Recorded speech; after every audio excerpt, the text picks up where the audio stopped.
Agora, quais são os serviços prestados pelo consultor? O que ele faz de modo geral em serviços e principalmente quais são esses serviços pontuais que você pode oferecer para empresas que não são clientes mensalistas. Tudo que eu vou falar aqui acaba entrando mais ou menos no cliente mensalista, mas tem clientes pontuais que vai contratar você para fazer só aquilo. E tá tudo bem, não tem nada de errado, tá bom? A gente faz muito serviço pontual aqui que não é a participação como um todo. E eu enumerei aqui algumas, as principais ali para você entender. Por exemplo, tem muita empresa que contrata a Magna só para fazer o cadastro no Comprasnet, ou nem no Comprasnet, em alguma plataforma. A gente faz o cadastro, o cara entra em contato com a gente para a gente fazer o cadastro. Então, eu vou pedir para ele a documentação e eu vou fazer o cadastro para ele. Então, é só isso. E as participações ele vai participar depois, ele vai ver depois. Então, muitas empresas entram em contato só para fazer o cadastro, beleza? Outro serviço pontual que você pode fazer é a montagem da documentação. Ele não quer que você participe da licitação para ele. Ele quer que você apenas monte a documentação. Ele fala, olha, eu quero participar desse edital aqui, me fala o que precisa para participar, se eu tenho, se eu não tenho, monta para mim, que aí eu te pago para você fazer isso. A parte de participar mesmo eu sei fazer. Beleza, eu monto aqui. Ainda mais quando é licitação presencial. Quando é licitação presencial, às vezes eu nem consigo ir, porque às vezes a licitação é longe. Às vezes o cara me ligou aqui, mas ele tá falando, sei lá, de Goiás. E eu não consigo sair daqui para ir para Goiás daqui um dia, dois. É muito tempo, tem que planejar isso com mais tempo. E aí ele fala, não, eu vou na licitação. Só que monta os envelopes para mim. Eu já monto certinho. Esse aqui é o envelope do credenciamento, esse aqui é o envelope da proposta, esse aqui é da habilitação, leva mais ou mais de uma proposta. Eu monto e falo, ó, é só imprimir, colocar nos envelopes e eu oriento, né? Ó, na hora você faz isso, faz aquilo. Beleza. Ele me contratou só para montar a documentação. Acontece, tá? Então, é um serviço pontual que pode aparecer. Pode aparecer um também que é só a participação. Claro, engloba você montar a documentação, mas se você só participa. O cadastro na plataforma ele já tem, é o né? O pontual, o caso que a gente deu aqui do corte de grama. Contratou a gente só para participar. Era licitação presencial, e a gente foi lá, montou tudo e participou. Beleza? Uma outra coisa que alguma empresa pode contratar, talvez você precise aí sim seguir, inclusive a dica aqui do Ricardo, ter um bom conhecimento em administração pública, né, em direito administrativo ou administração, enfim, é o quê? Impugnar um edital. Tem muitas empresas que entram em contato com a gente falando, olha, esse edital que saiu aqui, ele está direcionado, eu queria impugnar. Beleza, a gente faz a impugnação aqui. Claro, me mande aqui alguns argumentos, ferramentas que eu vou estruturar isso e vou impugnar para você. Outra coisa, mais voltada também para o direito administrativo, recursos ou contra-razões, né? Você vai entrar com recurso contra alguém ou contra-razão, entrar com recurso contra a sua empresa e você não precisa ser advogado, tá? Para fazer um recurso, para fazer uma impugnação ou uma contra-razão. Não precisa. Claro que se você for, é até melhor. Mas eu não sou, por exemplo, e faço direto. Né? Faço recurso, faço impugnação, faço contra-razão, não tem problema nenhum, não precisa ser advogado, tá, galera? Então, é bom você ter uma noção de direito administrativo, de como que funciona, mas não é pré-requisito. E aí, esses são serviços básicos, assim, que vai acontecer durante a sua consultoria. Você abriu a consultoria, são serviços que vão acontecer. Cadastrar em portais, montar documentação, participar, impugnar, entrar com recurso. Tem empresas que vão entrar em contato para você fazer só esse serviço. Claro, aqueles clientes mensalistas provavelmente vai estar englobado aí, vai estar incluso no pacote alguns desses serviços, beleza?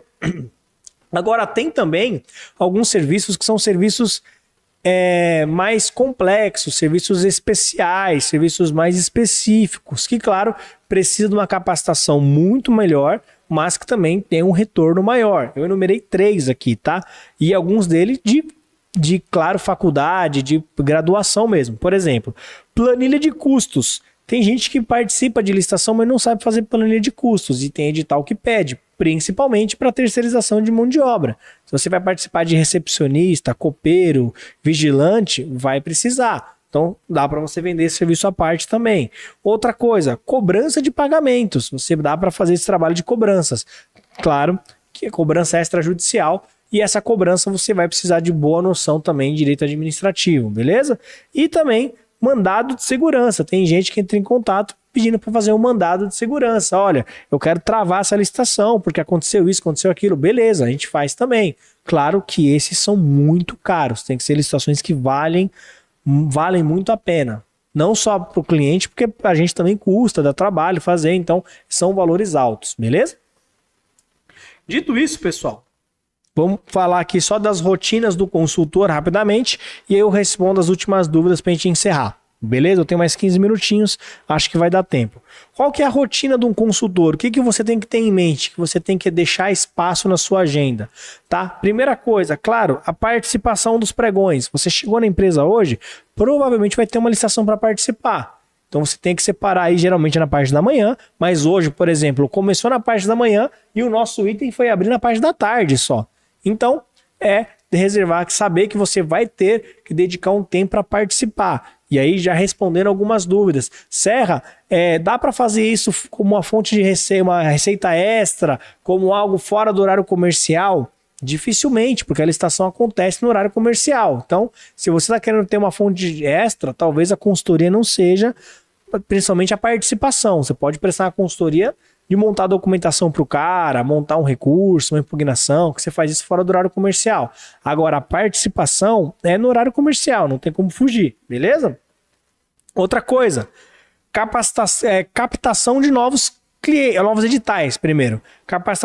Captação de novos editais. Você tem um cliente que ele vende caneta, mas você precisa achar esses editais para mandar para ele falar, olha, cota esse aqui, achei um edital legal, então reserva um tempinho para separar esses editais aí de captação de novos editais, são novas oportunidades. Por quê? Já que você ganha comissão, quanto mais licitações seu cliente participar, mais chances você tem de ganhar, mais dinheiro entra para você. Então você é um dos interessados que ele participe de muitas licitações, ainda mais se ele for um bom cliente, tiver muito preço, tiver documentação, saber cotar os produtos certos. Isso aí é interessante, beleza? Então separe um tempinho para você captar novos editais.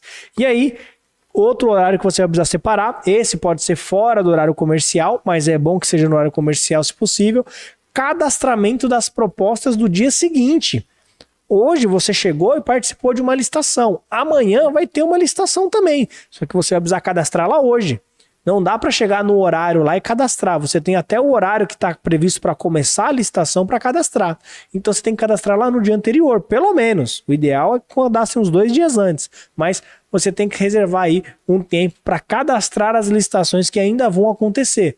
Beleza? Faz parte da rotina do consultor também. Essa aqui faz inclusive do analista também, tá? Até agora, essas 3 aqui que eu falei faz parte do consultor e do analista. O analista também tem que fazer captação de edital, também faz a participação e também cadastra no dia seguinte, ou da semana seguinte, enfim, das próximas que ele mesmo vai participar, beleza? Agora sim, se você for um consultor, você tem que separar um tempo para você captar novos clientes, né? Você não pode ficar parado, você vai ter que estar sempre procurando novos clientes, expandir a sua empresa, crescer. Não dá para ficar correndo em volta do próprio rabo. Vai ter que ter um horário que você vai separar para captar novos clientes. Seja aqueles clientes que já procuram uma consultoria, seja aqueles que já sabem como é que é, mas não tá querendo uma consultoria, seja aqueles que não sabem nem o que eles são. Separa um horário para captar esses clientes, beleza? E o último aqui, você vai ter que separar também um horário, um período, uma época aí do seu mês ou do seu dia para calcular os valores que você tem para receber. Isso engloba toda a parte financeira, de você calcular as suas comissões, você fazer o boleto, emitir a nota fiscal, é a parte financeira, entre aspas, ali, mas que você precisa separar um tempo para fazer. Se você está começando sozinho, alguém vai ter que fazer isso, vai ter que ser você. Então, separar ali para pagar contas, né? Se você tem uma empresa, pagar o aluguel, se você não tem aluguel, pagar a internet, pagar alguma coisa, emitir a nota fiscal para o seu cliente, se você tem uma empresa aberta já, pagar os seus impostos, né? Fazer a parte financeira ali. São coisas que você vai precisar fazer, beleza? Essas 4 atividades aqui, galera, são atividades core ali, tipo assim, básicas, que todo consultor vai ter e alguns até o analista também vai ter, beleza? E esses valores que eu tô falando são tanto dos valores fixos, né, como eu falei, como das comissões. As comissões você acompanha via portal da transparência, então dá um tempinho, você vai ter que olhar lá, então é a rotina ali basicamente do consultor, beleza? Conforme você vai crescendo, você pode ir delegando algumas dessas funções e ter tempo para fazer outras coisas, normal. Só que se você está começando sozinho, você vai ter que separar um tempinho para fazer isso. Por isso que eu falo que de começo, de 3 a 5 clientes, é uma quantidade bacana, porque você vai ter que fazer tudo isso.